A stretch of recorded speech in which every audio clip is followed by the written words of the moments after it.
Saudara, perkara kasus ijazah palsu yang dilaporkan Presiden ke-7 Republik Indonesia Joko Widodo naik ke tahap penyidikan. Jokowi bilang ini menandakan adanya kebenaran atas laporannya.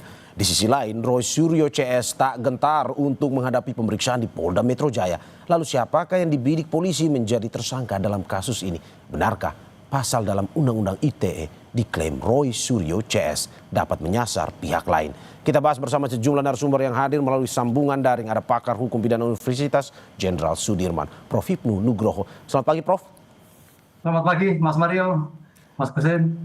Ada juga kuasa hukum terlapor pihak Roy Suryo, yakni Ahmad Kozinudin. Selamat pagi, Bang Ahmad.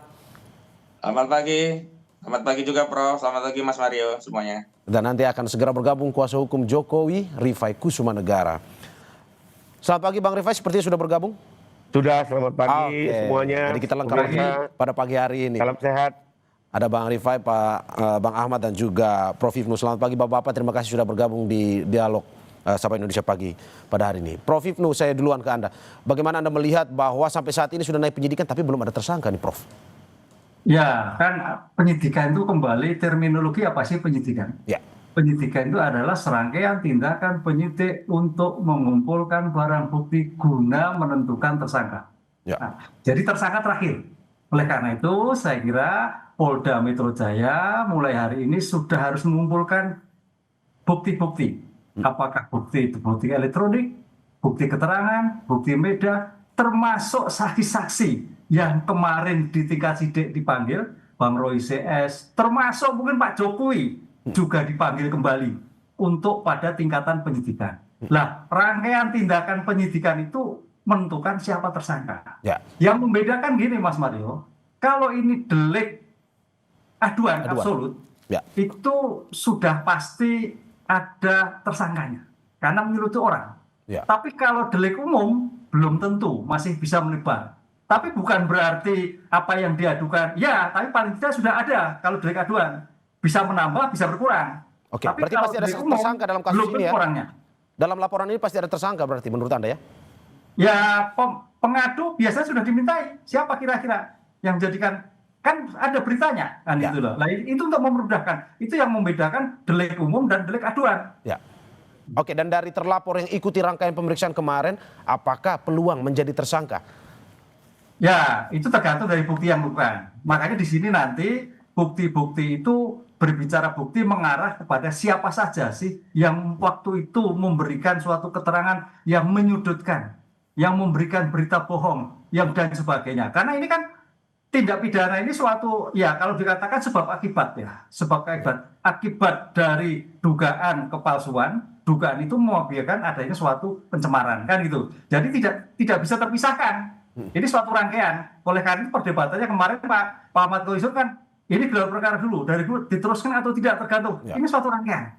Walaupun suatu yang berbeda, tapi tidak bisa dipisahkan. Oleh karena itu mudah-mudahan nanti dalam hal penyidikan ini menjadikan terbuka semua, baik terhadap pencemaran termasuk ijazahnya diberikan dalam suatu pembuktian dalam pemeriksaan yang bersangkutan.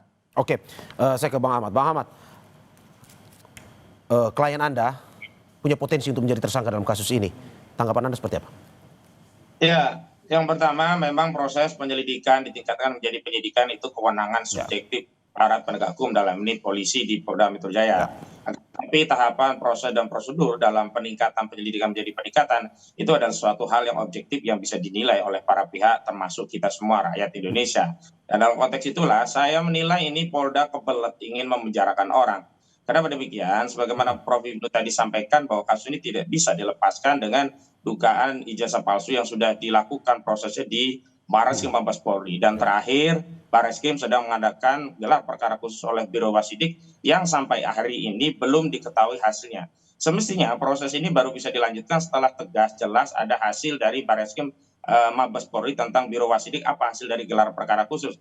Dan kalau kami sih menilai semestinya harus ada dulu putusan pengadilan yang berkekuatan hukum tetap tentang status ijazah Saudara Joko Widodo, apakah hasil atau tidak, baru kita bisa masuk ke pasal pencemaran dan fitnah. Tetapi sejak awal intensi dari pelaporan ini bukan sekedar untuk menegakkan hukum terkait fitnah dan pencemaran, tetapi sudah ada rangkaian rencana jahat kriminalisasi dengan menyelundupkan sejumlah pasal yang tidak ada kaitannya dengan ijazah palsu dengan ancaman pidana di atas 5 tahun yang target utamanya adalah agar pihak-pihak yang dianggap bermasalah ini bisa ditahan pada proses Oke. penyidikan. Misalnya pasal 32 dan 35 Undang-Undang ITE. Belum lagi ada laporan-laporan lain yang dikonsolidasi dari Polda yang tidak ada kaitannya. Ini juga dikonsolidasi dan dijadikan dasar untuk peningkatan penyelidikan ini menjadi penyidikan. Oke, Misalnya Bang Ahmad, 5 laporan berarti Anda mau yang bilang ini adalah tiga sebuah diantaranya. tindakan kriminalisasi terhadap Roy Suryo CS ataupun dengan sengaja untuk menjerat Roy Suryo. Menurut Anda seperti itu? Siapa ini? Saya ya? Iya, betul. Iya, kita bisa lihat intensinya dari pasal-pasal yang digunakan yang tidak relevan dengan delik dihinakan sehina-hinanya, direndahkan serendah-rendahnya. Misalkan pasal 32, 31 dan 32 dan 35 Undang-Undang ITE. Belum lagi masuknya sejumlah laporan yang mengkeroyok Roy Suryo dan kawan-kawan yang pasalnya tidak ada relevansinya, misalkan 160 KUHP, kemudian 28 ayat 2, 28 ayat 3. Ini semua kan intensinya jelas hanya ingin menarget Roy Suryo dan kawan-kawan dengan dalih mereka melakukan tindakan kabar bohong, tindakan delik pidana sara, juga penghasutannya, semuanya tidak relevan dengan kritik ijazah palsu yang sedang dilakukan oleh Roy Suryo dan kawan-kawan begitu. Oke, saya ke Bang Rifai. Bang Rifai, bagaimana Anda melihat tuduhan ini? Ini sengaja katanya mau mengkriminalisasi Roy Suryo dan kawan-kawan. Kembali lagi seperti sejak awal saya sampaikan, di saat tidak lama Pak Jokowi menggunakan upaya hukum untuk mengajukan laporan ke Polda Metro.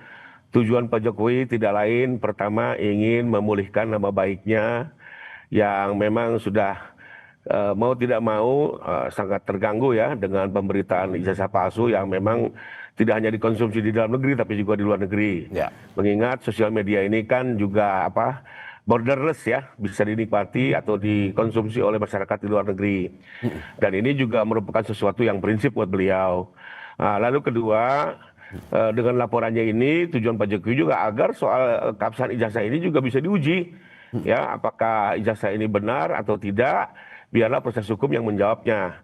Karena kalau hanya mengikuti dialektika di media kan nggak ada selesainya gitu ya, harus ada lembaga pemutus, dan karena kita negara hukum maka upaya hukumlah jawabannya. Jadi tidak ada tujuannya untuk mempidanakan ya, karena bagaimanapun juga Pak Jokowi masih menghargai ya bagian dari demokrasi, tapi memang manakala sudah memfitnah ya, mencemarkan nama baik beliau, maka beliau pun sebagai warga negara ingin menggunakan hak hukumnya. Itu yang pertama. Lalu kedua, terkait meningkatnya ini ke penyidikan, ini kan semakin menguatkan bahwa apa yang dilaporkan Pak Jokowi benar adanya.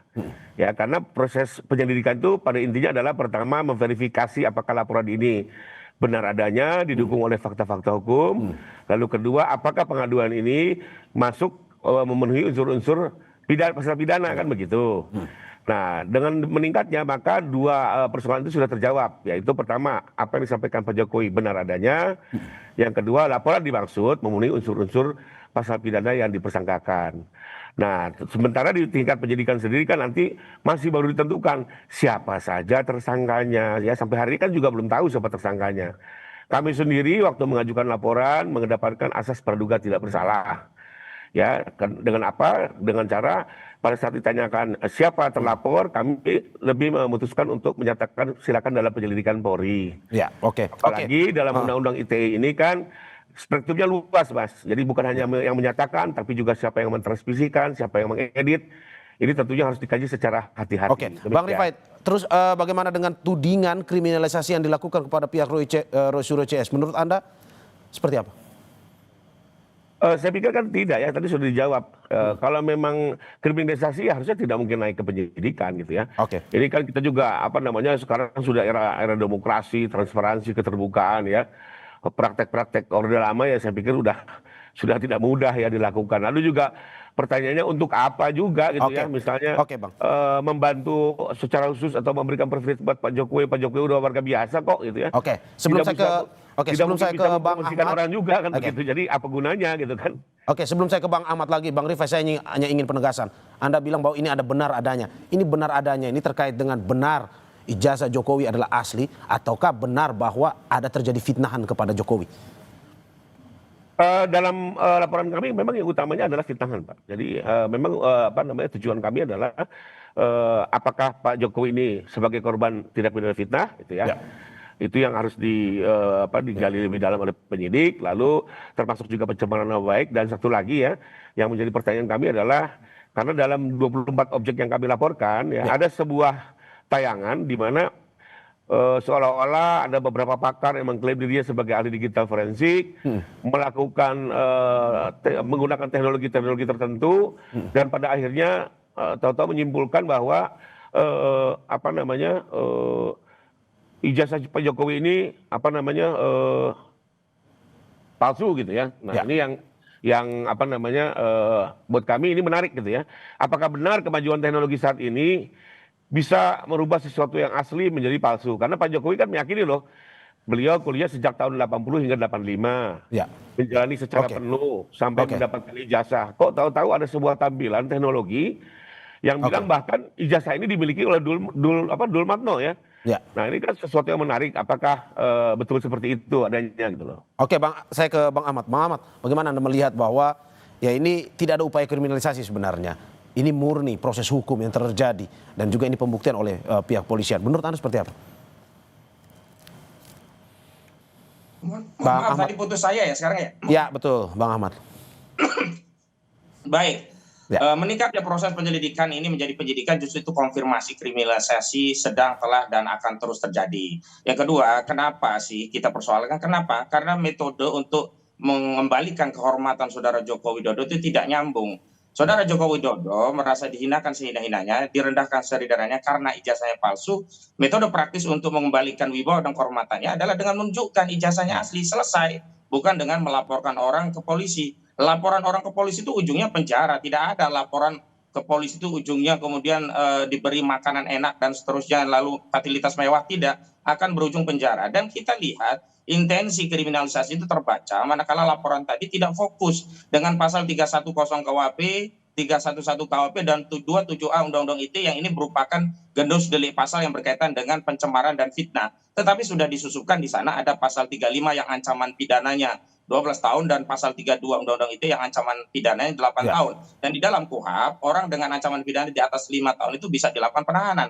Intensi kasus ini adalah ingin segera mentersangkakan, dan dalam proses pentersangkaan itulah ingin segera memenjarakan orang, padahal pada saat yang bersamaan aktivitas memenjarakan orang ini tidak bisa memulihkan wibawa dan kehormatan Saudara Joko Widodo, karena masyarakat itu hanya bisa memulihkan wibawa itu manakala tahu ijazahnya itu asli. Dan ini sudah terbukti saat Bambang Trimulyono dan Gus Dur dipenjara oleh Pengadilan Negeri Surakarta, hingga sampai hari ini masyarakat masih terus mempertahankan ikhwal soal ijazah palsu. Selanjutnya, Bang Ahmad, tapi kan sebenarnya untuk permasalahan ini kan beda-beda sebenarnya. Untuk ijazah sendiri di Bareskrim, tetapi ya Pak Jokowi juga punya hak dong, dalam arti bahwa merasa dirinya difitnah untuk melaporkan ke Polda. Dalam arti ini memang sesuai sejalur hukum. Menurut Anda itu bagian masih dari kriminalisasi dan memang harusnya Pak Jokowi menunjukkan ijazah aslinya untuk menghentikan kasus ini, atau bagaimana? Justru kriminalisasi itu kan menjadikan suatu peristiwa yang bukan pidana kepada pidana melalui aparat penegak hukum dengan kekuasaan aparat penegak hukum. Kalau dulu era Orde Lama menggunakan kekuatan militer, yakni kekuatan tentara, era hari ini kriminalisasi era represi itu menggunakan aparat kepolisian dengan dalih penegakan hukum melalui sebuah peristiwa yang sebenarnya tidak ada kaitannya dengan peristiwa pidana, lalu kemudian dicari-cari masalah dan kemudian dijadikan peristiwa pidana. Dan hari ini terkonfirmasi. Yang kedua, tidak bisa dipisahkan antara Bareskrim Mabes Polri dengan Polda, karena sederhananya demikian.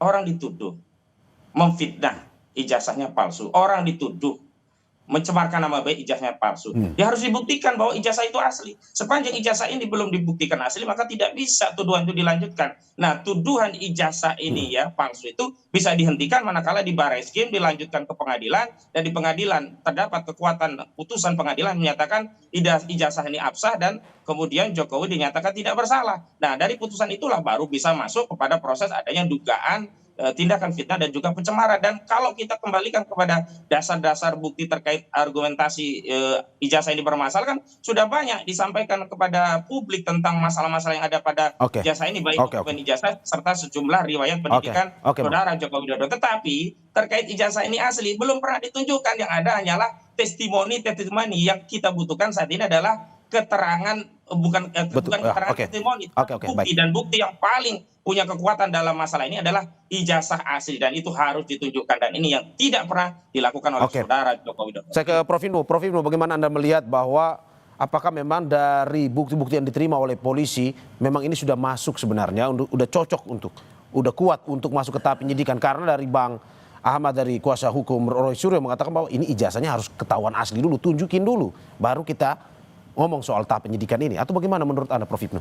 Ya, bicara hukum harus ada ujungnya. Ya. Bicara hukum harus pada selesai. Litis finire operate kan itu.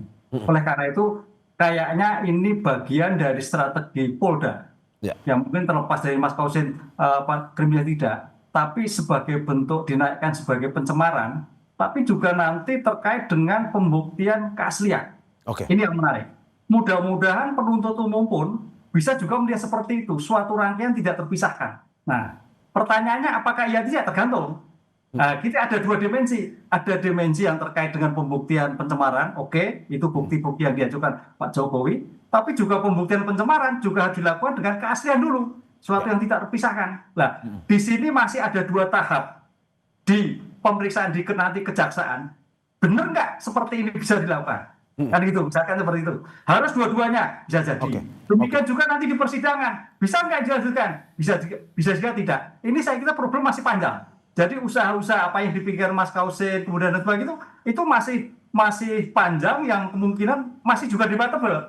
Oke, Prof. Tapi juga sebagai alternatif penyelesaian tepat gitu. Oke, Prof. Tapi menurut Anda apakah dengan naik ke penyidikan, polisi saat ini sangat yakin bahwa yang dipegang oleh polisi adalah ijazah asli Jokowi sehingga mereka berani naik ke penyidikan?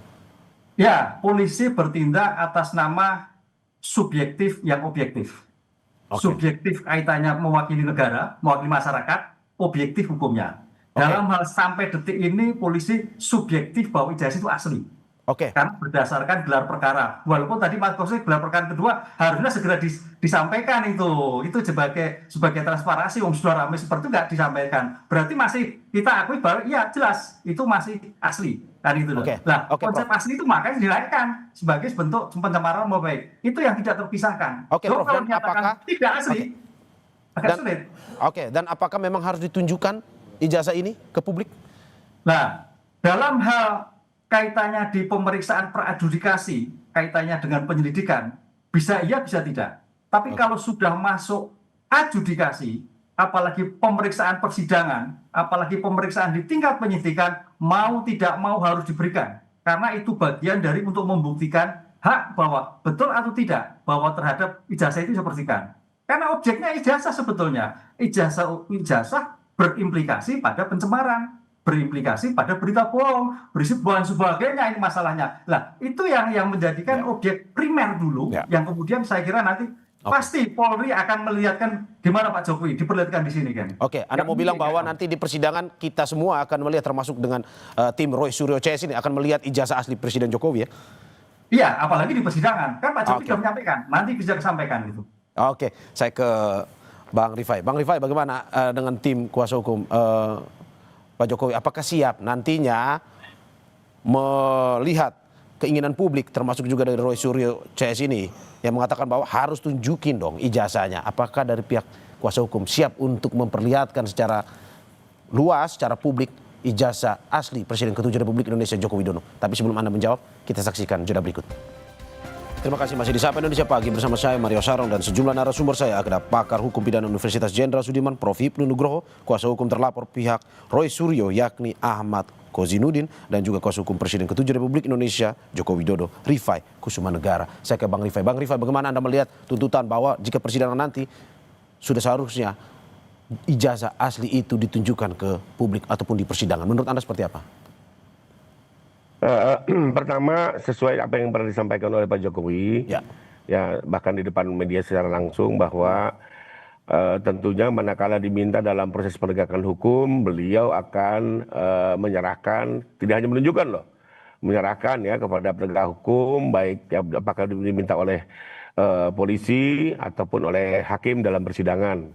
Dan itu sudah dibuktikan ya, pada saat pertama kami membuat LP di Polda pun kami diminta menunjukkan, kami tunjukkan. Lalu pada saat diperiksa sebagai terlapor di Barreskrim juga tidak hanya menunjukkan, kami menyerahkan, disimpan hampir 3 minggu lalu dilakukan lapor ya.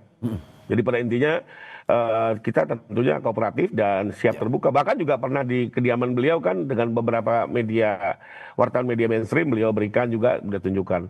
Nah, cuma memang intinya adalah ya beliau juga tidak mau seenaknya orang ngomong tunjukkan lalu tunjukkan gitu. Memang siapa gitu kan. Orang juga harus tahu diri gitu loh. Dalam kepentingan apa? Anda siapa kan begitu. Tolong juga dilihat hubungan hukumnya kan begitu. Apalagi ada 2 undang-undang juga yang melindungi kami untuk tidak ada kewajiban hukum kami untuk sekedar menunjukkan siapapun diminta orang ya. Termasuk nanti dalam persidangan ya, manakala perkara Polda melaju, kalau tidak salah saya dapat info juga akan dilakukan lapor ulang ya. Dan tentunya kami akan serahkan dan manakala nanti disita untuk ditunjukkan di sidang tidak ada masalah. Ya kami akan kooperatif ya. Lalu kedua tadi saya mau komentar sedikit nih dari kuasa hukum TPAI terkait bahwa kriminalisasi. Menurut saya iya gitu ya, kalau Pak Jokowi dilaporkan itu bukan kriminalisasi. Tapi kalau Pak Jokowi melaporkan balik itu kriminalisasi. Menurut saya gini deh, kita akan sama-sama lah, ini negara hukum, kita kawal saja perkara ini masing-masing. Ya kita lakukan upaya hukum terbaik, baik dari segi penasihat hukum pelapor maupun terlapor. Kita gunakan hak hukum sebaik-baiknya dan saya sendiri berharap persidangan ini nanti terbuka, fair trial ya, berimbang. Dan bisa jadi pendidikan hukum buat masyarakat.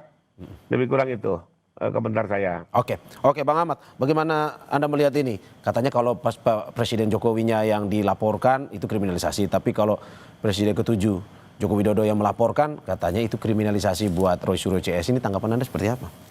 Sederhana saja, kalau penyidik atau penegak hukum itu memproses 2 laporan secara imbang, maka tidak ada kriminalisasi. Ini kan faktanya, Dumas TPUA, hanya Dumas loh tidak jadi LP, tidak diterima LP, itu tidak dilanjutkan, sementara Saudara Jokowi 30 April langsung menjadi LP dan sampai hari ini akhirnya ditingkatkan menjadi penyidikan. Itu satu soal menjadi parameter. Yang kedua, kalau kita mau fokus dulu soal ijazah ini asli atau tidak, itu kan ada 3 mekanisme. Melalui PT-UN, melalui perdata, dan melalui pidana. Melalui PT-UN tidak mungkin karena besikingnya sudah lewat 90 hari. Melalui perdata selalu saja ya di NU, dan kemarin di Surakarta akhirnya di NU, sehingga tidak bisa masuk untuk melihat ijazah karena apa? Dihentikan, belum sampai pokok perkaranya. Dan kalau melalui pidana yang paling fair itu dengan pasal 263 KUHP. Dumas yang diajukan di Barreskrim, bukan melalui pasal fitnah dan pencemaran. Jadi tuntaskan dulu dugaan 263, kalau tidak terbukti Jokowi bebas dan terbukti dalam pertimbangannya ditegaskan bahwa ijazah tersebut sah, tidak ada masalah, baru masuk ke pasal fitnah dengan modal putusan itu. Ini kan dipaksa, nggak seimbang. Kita diminta untuk membuktikan sesuatu sementara kita menjadi terdakwanya nantinya. Kenapa? Karena untuk membuktikan ijazah dokumen asli itu bukan dalam konteks ya pasal 263 tentang dugaan pemalsuan dokumen, tapi dalam rangka untuk membuktikan 310 dan 311 KUHP. Dan di dalamnya juga memuat 32 Undang-Undang ITE, 35 Undang-Undang ITE, 160 KUHP, 28 ayat 2, 28 ayat 3 Undang-Undang ITE.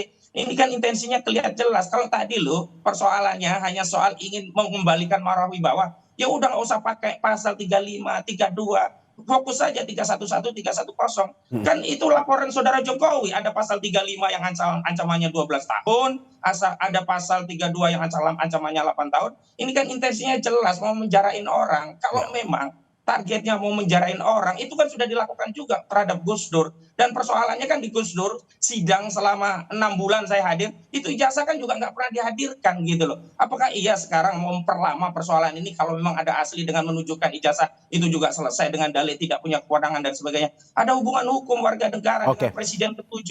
Dia dulu itu pernah memegang jabatan sebagai kepala negara dan kepala pemerintahan selama 2 periode. Dan menjadi hak warga negara ingin tahu, bertanya, apakah presidenku punya ijazah asli atau sebaliknya? Memang ijazahnya palsu. Dan tinggal dijawab, ini loh rakyatku, aku dulu memimpinmu 10 tahun, ijazahku asli. Case close gitu loh. Gak perlu ada korban, gak ada yang perlu masuk penjara, gak perlu ada yang dihinakan seindah-indahnya, gak perlu ada yang direndahkan serendah-rendahnya. Sesimpel itu, begitu loh.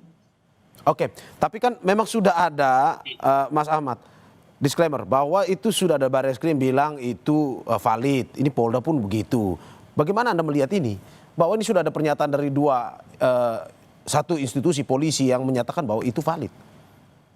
Sepanjang tidak ada perdebatan sengketa terkait apakah absah atau tidak dokumen ini, sebenarnya otoritas UGM pun cukup. Tapi hari ini kan dipersoalkan. Kalau ada persoalan hukum, maka otoritas yang paling berwenang untuk menentukan satu sengketa antara para pihak ini ya putusan pengadilan. Dan ingat, putusan pengadilan itu tidak hanya putusan judek faksi tingkat pertama, tapi harus judek juris tingkat Mahkamah Agung. Artinya harus berdasarkan putusan pengadilan yang berkekuatan hukum tetap. Maka di situ tidak ada lagi perdebatan. Kalau hari ini, mohon maaf, kalau versi Bareskrim, dulu kasus Joshua Huta Barat versi Bareskrim seperti apa? Ternyata waktu diperiksa lebih lanjut berbeda. Dulu versi-versi penyidik dari kasus Vina Cirebon seperti apa? Ternyata kenyataannya berbeda. Karena itu hari ini kita tidak sedang mempersoalkan daripada kelembagaan dari institusi Polri, tetapi pada proses, tahapan, prosedur, serta berbagai tindakan institusi penegak hukum kita yang harus kita kontrol. Dan saya sekali lagi mau konfirmasi, memang saudara Joko Widodo bukan lagi presiden hari ini. Tetapi naiknya kasus ini menjadi LP langsung diterima di 30 April, sementara Dumas nggak pernah naik-naik. Lalu hari ini naik menjadi penyidikan, itu menjadi bukti bahwa saudara Joko Widodo meskipun sudah purna tugas, tapi kekuasaannya masih melingkupi seluruh aparat. Karena itu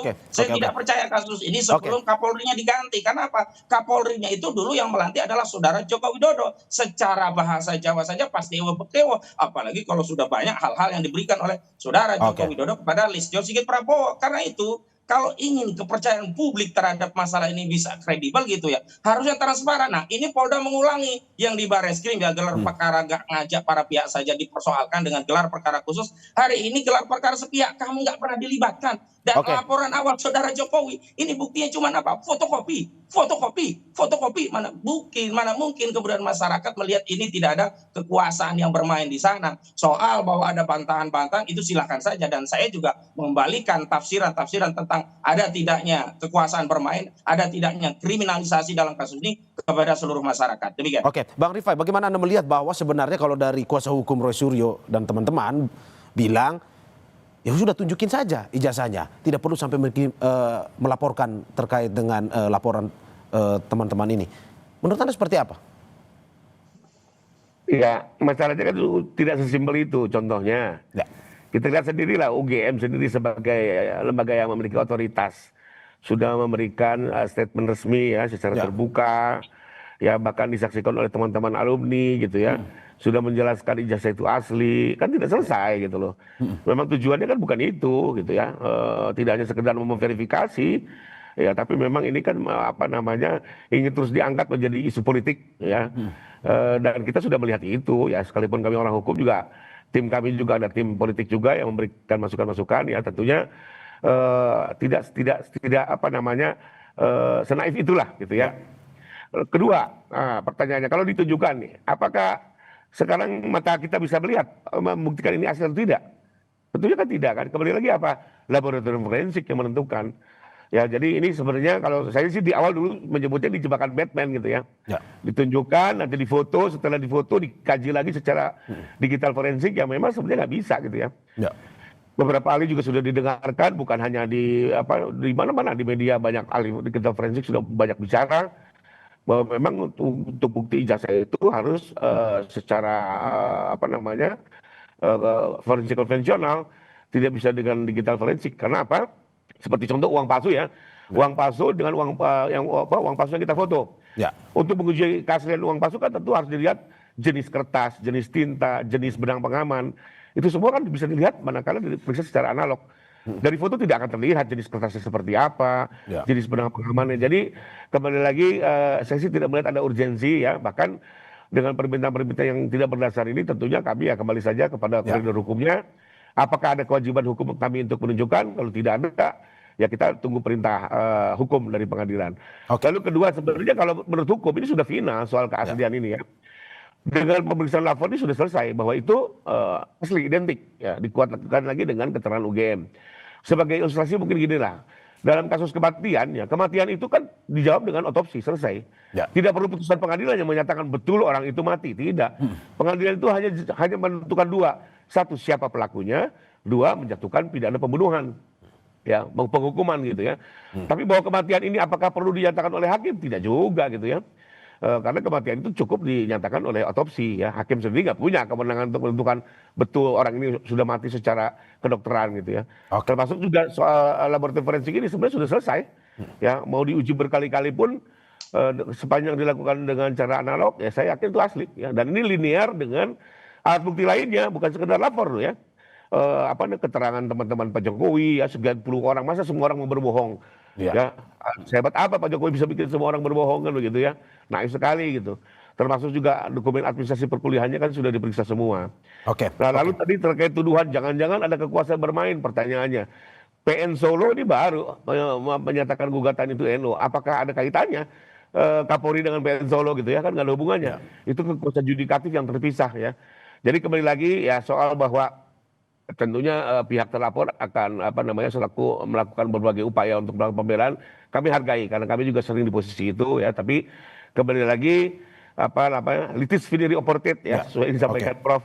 Semua harus ada akhirnya, publik juga ingin dapat kepastian. Oke, saya ke Prof. Ibnu. Prof. Ibnu, bagaimana Anda melihat perdebatan ini? Satu sisi, ya tidak perlu harus menunjukkan secara langsung. Ada ranah-ranahnya, ranah hukum untuk menunjukkan ijazah Jokowi. Tapi di satu sisi, dari Rosyuri CS, sudah ini perlihatkan dong untuk menghentikan kriminalisasi yang dianggap seperti itu. Menurut Anda seperti apa? Iya, ada dua dimensi ya menurut saya. Ya. Kalau bisa lebih cepat lebih baik kan gitu. Apa lebih cepatnya apa? Lebih cepat nih? Iya, karena ini kan delik aduan. Iya. Delik aduan itu semua tergantung pada pengadu. Ya. Jadi kalau Pak Rifai, Pak Jokowi itu sudah mencabut, sudah selesai, kan gitu loh. Ya. Dengan catatan sudah menerima, clear, tidak ada masalah, selesai, nggak usah sidang. Iya.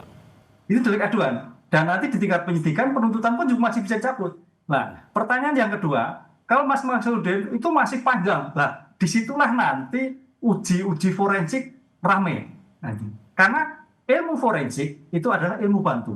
Ya. Ilmu bantu untuk menjelaskan. Siapa yang menilai? Itu komprehensif nanti. Ya. Karena sarjana hukum, Pak Rifai hukum, Pak Oli hukum, hakim hukum nggak bisa menilai identik atau tidak betul-betul ahli. Oleh karena itu, kalau memang nanti sampai pada titik tadi Mas Kaisudin pengadilan negeri banding kasasi, itu harus mungkin ada ahli yang independen, mungkin pertanyaan seperti itu. Yang independen yang melihat secara objektif terhadap nilai hasil forensik yang paling pasti juga betul Pak Rifai berkaitan dengan bukti lain, berbukti lain, dan bernilai terhadap keterangan-keterangan lain. Jadi tidak bisa berdiri sendiri bukti forensik ini. Ini kalau seandainya jalan. Tapi mudah-mudahan tidak lah. Selesai, close, damai, dicabut begitu. Oke, Prof. Ibnu, menurut Anda masih ada kesempatan untuk akhirnya ini tidak menghukum orang, dalam arti mungkin saja ada dari pihak yang minta maaf atau dari Pak Jokowinya yang mencabut laporan, masih ada walaupun sudah naik ke tahap penyidikan? Ya, masih ada karena delik aduannya absolut. Oleh karena itu nanti seandainya nanti di penyidikan dipertemukan oleh Polda, ini loh ijazahnya, ini loh Pak Kasudin, ini loh Mas Roy dan sebagainya. Oh asli ya sudah minta maaf. Clear. Kemarin kalau nggak salah dari teman-temannya klien Pak Kasudin, kalau sudah tunjukkan selesai kan cabutlah. Itu suatu yang baik.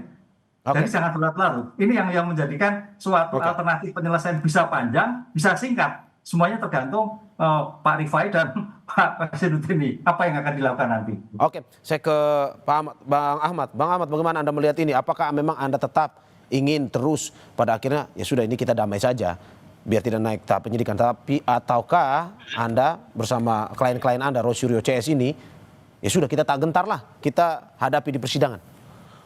Ya, kalau soal kami itu kan dibereskan, kami sudah pada posisi tidak berdaya. Karena pertama, laporannya sudah dianggap dumas. Kedua, sudah dihentikan. Nah, harapan paling tinggal satu, gelar perkara Biro Wasidik itu. Tapi ketika penyelidikan di Polda ini dinaikkan jadi penyidikan, kami kemudian punya kesimpulan, apa yang akan dilakukan Biro Wasidik akhirnya akan melegitimasi apa yang sudah diumumkan oleh Bareskrim Mabes Polri tentang penghentian penyelidikan dugaan pidana dokumen palsu Jokowi. Nah yang kedua, saya juga agak khawatir karena apa? Karena laporan ini kan tidak hanya subjektif oleh Joko Widodo, ada laporan-laporan lain yang kemudian ikut wong legan golek momongan ini, hiruk pikuk dalam kasus ini. Saya khawatirnya nanti Jokowi mencabut dengan narasi kami sebagai orang yang punya sikap negarawan, tidak perlu kegaduhan, mencabut. Nah setelah itu selebihnya ya silahkan para pihak. Akhirnya yang maju adalah buzzer-buzzer yang bikin laporan. Akhirnya kalau misalkan pihak tidak akan selesai meskipun saudara Jokowi sudah mencabut laporannya dengan dalih bahwa yang dilaporkan oleh buzzer-buzzer yang lain itu adalah delik umum. Bang, kalau misalkan pihak dari pihak Jokowi tidak mencabut, apakah Anda siap untuk terus atau berdamai? Oh iya iyalah, karena nggak ada pilihan. Karena kita juga ingin agar saudara Joko Widodo juga diperiksa. Saya yakin ya pemeriksaan di luar dengan saat di persidangan itu berbeda. Karena kami bisa bertanya tentang banyak hal, tentang banyak soal kredibilitas seorang Joko Widodo. Sehingga kenapa sih hari ini Joko Widodo menyatakan asli masyarakat tidak banyak percaya, itu berkaitan dengan kredibilitas seorang Joko Widodo. Dan hari ini kalau kita bicara tentang kebohongan apakah mungkin, nah saya meminjam istilah Rocky Gerung ya kekuasaan itu paling otoritatif untuk menciptakan kebohongan yang akan ditunduk atau ditindaklanjuti oleh seluruh aparat negara. Hari ini kan semua udah kadung nyemplung, emang problemnya di situ. Semua sudah kadung nyemplung, MPR kadung nyemplung, DPR kadung nyemplung, partai sudah kadung nyemplung 10 tahun diam saja. Nah, tiba-tiba ada bukti yang bisa mengembalikan persoalan ini pada persoalan lampau Gus Nur, itu yang menjadi soal saya kira, bukan masalah Jokowi tidak mungkin berbohong soal ijazahnya. Begitu. Saya ke Bang Rifai. Bang Rifai, bagaimana Anda melihat ini kalau misalkan pada akhirnya minta berdamai, apakah dari pihak Jokowi mungkin terketuk hatinya untuk berdamai, ataukah ya sudah lanjut terus saja kita? Oke, sebagai advokat ya kami juga tentunya terikat pada kode etik di mana setiap advokat itu juga harus mendorong atau paling tidak jangan menghalangi niatan untuk berdamai ya, karena itu sesuatu yang diatur di kode etik dan kami juga tentunya akan menaati itu. Nah, kedua, waktu ini fakta ya. Jadi waktu beliau menandatangani surat kuasa, beliau secara langsung bertanya kepada saya, ini kalau nanti dalam perjalanan dicabut bisa nggak? Saya langsung menjawab pertanyaan beliau. Pertama, Pak, ini ada delik aduan. Delik aduan itu kapanpun juga Bapak bisa cabut. Sekalipun ada juga pasal-pasal yang bersifat delik umum. Hari ini kita mengenal restoratif justice ya, di mana bisa saja ini perkara dihentikan sepanjang disepakati oleh para pihak. Karena itu syarat dari restoratif justice. Nah, jadi kalau saya lihat sih niatan itu ada, tapi kembali lagi, apakah sekarang beliau masih membuka diri ya? Saya belum konfirmasi ke beliau ya. Intinya sih waktu kemarin statement terakhir beliau kan sebenarnya dengan kata kasihan itu kan sebenarnya beliau sendiri juga tidak menginginkan, tapi karena ini terus ya tidak berhenti, karena kami juga sudah memberikan somasi terbuka 2 kali ya. Dan ya sekarang juga kalau kita lihat kan responnya bukan semakin baik ya, tapi semakin keras. Tapi ya kembali lagi lah. Berarti dari pihak ya. Bang, berarti dari pihak dari Pak Jokowi sendiri sebenarnya ya mau berdamai sebenarnya, seperti yang Anda sampaikan tadi. Sempat bertanya itu faktanya di saat menantang surat kuasa ya, itu sekitar 3 bulan yang lalu ya. Lalu juga waktu itu kan silakan bikin dulu somasi terbuka, mudah-mudahan berhenti Mas, aku juga nggak mau hiruk pikuk gitu ya. Nah, tapi kenyataannya kan terus berjalan sehingga pada akhirnya beliau memutuskan untuk menggunakan upaya hukum. Tapi ya waktu menggunakan upaya hukum kembali lagi ada pertanyaan seperti itu. Ya saya kembalikan ke beliau lah, keputusan di tangan beliau. Kami sebagai advokat hanya bertindak untuk dan atas nama ya. Oke, kita tunggu terus perkembangan dari kasus ijazah Jokowi ini. Terima kasih pakar hukum pidana Universitas Jenderal Sudirman, Prof. Hipnu Nugroho, kuasa hukum terlapor pihak Roy Suryo yakni Ahmad Kozinudin, dan kuasa hukum Presiden ke-7 Republik Indonesia Joko Widodo, Rifai Kusumanegara. Terima kasih Bapak-bapak atas apa yang disampaikan. Terima kasih semua. Sehat-sehat selalu. Mas Ahmad. Ya, sama-sama Bang Rifai, Prof. Hipnu. Ya, Amin.